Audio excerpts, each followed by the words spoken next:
هنعمل النهاردة ان شاء الله كيكة باردة بترطب علينا في الحر ده. الكيكة دي ليها اسماء كتيرة مختلفة، منها تشوكو فلان او الكيكة المستحيلة اكتر اسم معروفة بيه، قدرة قادر. وصفة خفيفة بمقادير مظبوطة جدا وناجحة من اول مرة. عبارة عن طبقتين، طبقة من كيك الشوكولاتة والطبقة التانية كريم كراميل او فلان ناعم في منتهى الجمال. اتسمت بالاسم ده قدرة قادر لانها واحنا بنضيف الطبقات في القالب قبل ما تدخل الفرن بتختلط ببعض، واول ما تدخل الفرن بقدرة قادر بتفصل عن بعضها، وبتكون كل طبقة لوحدها. بنقلبها بتلاقي طبقة الكيك تحت وفوقيها الكريم كراميل، والطبقة الأخيرة بتكون صوص الكراميل. نبدأ وصفتنا بسم الله.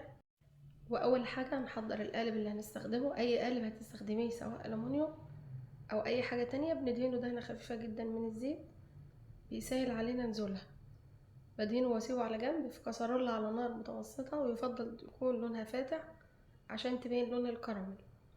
بنزل فيها بكوباية الا ربع من السكر الحبيبات هنكرمله. بنوزعه في الكسرولة، ما بنقلبوش خالص، احنا بنحرك الكسرولة ونهزها لحد ما السكر يبدأ يكرمل. بقلبه لحد ما يدوب كله، واول ما ياخد اللون ده دهبي غامق بهدي النار عليه وانزل عليه بربع كوباية من المية المغلية واقلبه. اول ما يبتدي يغلي واندمج ما نسيبوش اكتر من كده هيتحرق ويمرر. بنزل بيه في القالب اللي هستخدمه وهو سخن، بوزعه في القاع والجوانب بسرعة جدا قبل ما يجمد ويتماسك، وابدأ اسيبه على جنب. ونعمل طبقة الكريم كراميل اللي في النص. هنحتاج 3 كوبايات من الحليب في كسرولة. بنزل بالحليب وعليه 2 باكت من الكريم كراميل الجاهز. الطريقة دي احسن، سهلة وموفرة جدا ومضمونة. بنزل عليهم بمعلقتين كبار من اللبن البودر، بيخلي الطعم اغنى. هبدأ اقلبهم على البارد كويس قوي وارفعهم على النار مع التقليب المستمر على نار هادية لحد ما يبدأ يغلي. باخد الخليط بنزل بيه في القالب وهو سخن على طبقة الكراميل، بصفيه بمصفى عشان يطلع ناعم وكريمي بدون فقاقيع او اي تكتلات، واسيبه على جنب يبرد. ما بحطوش في التلاجة نهائي.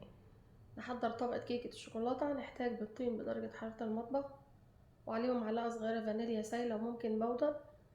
نخفقهم شوية بالمضرب الكهربائي وممكن بالمضرب اليدوي او الخلاط، وعليهم نص كوباية من السكر الابيض الحبيبات.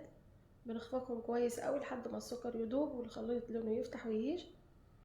بنزل عليهم بنص كوباية من الزيت نوعية كويسة، واخفقهم شوية وابدأ انزل عليهم بنص كوباية من الحليب الدافي.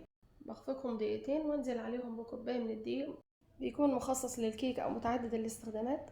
انا نخلته مرتين بيخلي الكيكة هشة وخفيفة.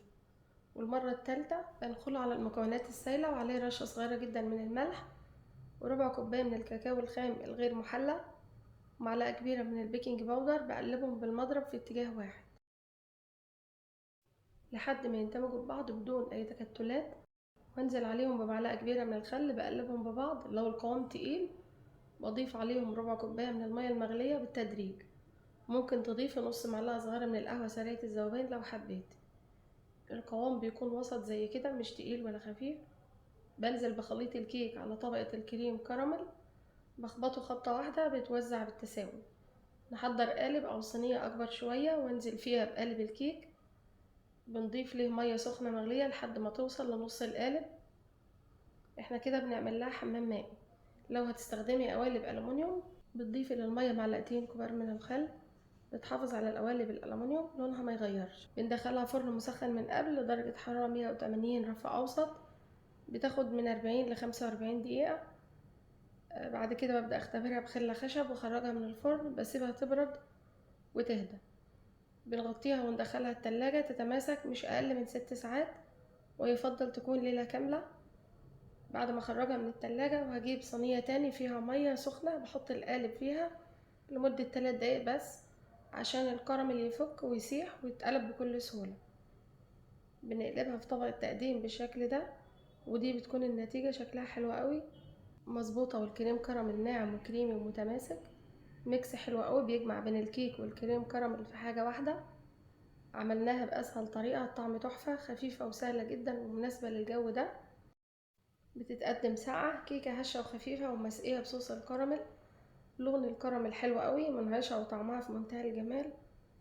ودي من احلى واسهل الكيكات اللي ممكن تجربوها، وبألف هنا.